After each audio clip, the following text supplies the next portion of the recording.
I'm using the Samsung FE series since its very first launch. These models comes with very good specs and offer close to flagship level features. Today in this video, you are going to see the unboxing followed by some extra details of the Samsung Galaxy S25 FE mobile phone. This is the 128GB variant and I got this one for around 53,000 rupees. Of course, the price is going to decrease even more in the coming days because new series are going to launch.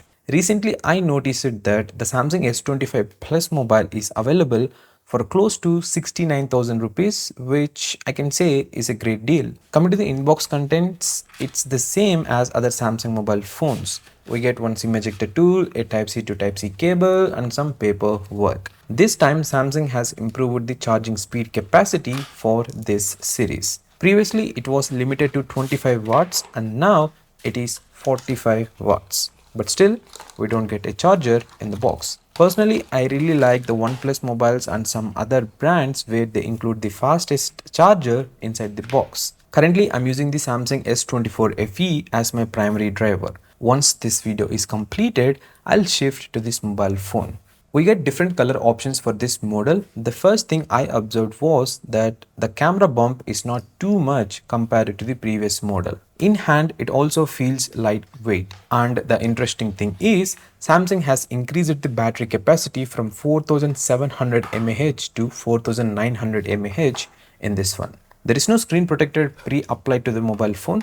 So even though they say it has a good protection, I still recommend applying a tempered glass. Coming to the weight of this mobile phone, it's just 190 grams. I have the previous model, it is showing 220 grams. To be precise, it's 213 grams only since I applied a matte screen protector, a glass protector on the back, and of course the camera lens protectors. They added some extra weight here. I even have the S20 FE 5Z. Coming to the weight of this mobile phone, it's showing 191 grams, but to be precise, according to the spec sheet, it's 190 grams. First, let's have a look at the overall overview of the mobile phone. On the top, we get microphones along with an antenna line. On the right side, we get the volume up and down buttons, the power key and an antenna line. On the bottom, we get the SIM tray, another microphone, speaker, Type-C port and a few more antenna lines. In the previous model, the SIM tray was located on the top. This is still a SIM only tray and there is no micro SD card support for this model.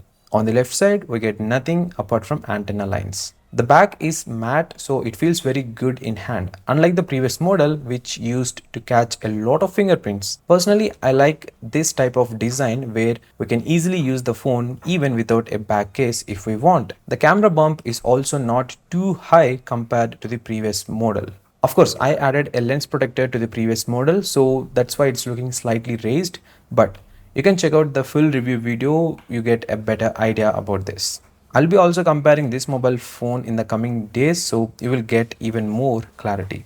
The first thing I noticed when it comes to the display is that the bezels are very thin. This is exactly what I expect from Samsung to deliver in the FE models.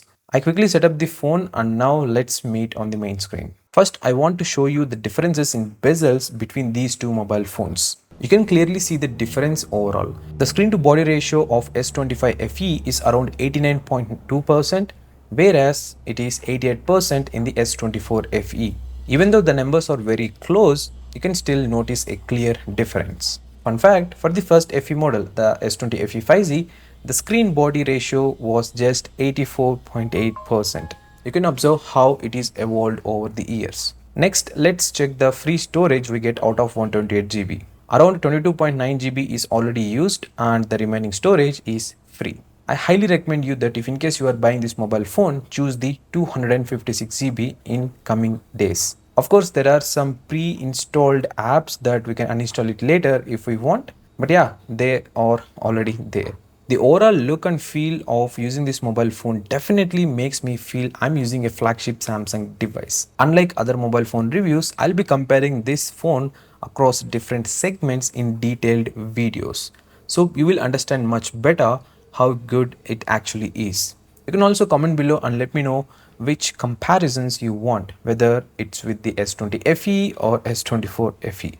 So I get an idea of what videos to cover next. So overall, if you are someone who is using the Samsung S20 FE or S21 FE, this is the perfect mobile to upgrade to buy, skipping the remaining models. Oh, by the way, this mobile phone comes with the Exynos 2400 chipset, which was the flagship chipset for the last year's mobiles. Of course, we'll also check how well it performs and compare it with the Exynos 2400E chipset used in the S24 FE. So my first initial impressions of this mobile phone are very positive, guys. I'm eagerly waiting to test it in other segments to know more about this device. If you don't want to miss those videos, make sure you hit the subscribe button and press the bell icon next to it. Also, very soon, I'll be posting refurbished iPhone videos on this channel, which many of you showed interest in through the recent poll. Thanks for watching, stay connected, and I'll see you again in the next video.